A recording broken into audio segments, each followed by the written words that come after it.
सोना या चांदी, इस समय आपको कहां पर निवेश करना चाहिए? अक्सर माना जाता है कि सोना और चांदी की कीमतें जो हैं वो एक साथ ऊपर जाती हैं या फिर एक साथ नीचे आती हैं, मगर हकीकत ऐसी नहीं है।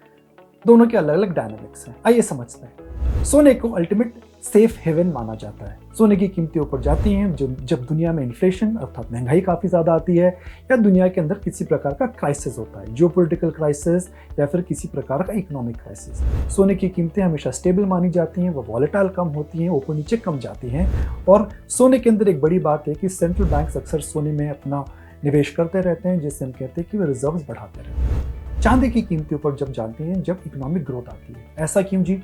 चांदी का 50% से ज़्यादा तो एनुअल प्रोडक्शन जो है वह इंडस्ट्रियल यूसेज में जाता है, सोलर सेल्स के अंदर, बैटरीज के अंदर, कार्स के अंदर और दवाइयों के अंदर। चांदी की कीमतें शॉर्ट टर्म में सोने से हमेशा ज़्यादा वॉलेटाइल रहती हैं, मगर प्रॉमिस ये रहता है कि लंबे टर्म के अंदर चांदी आपको सोने से ज़्यादा रिटर्न देगी।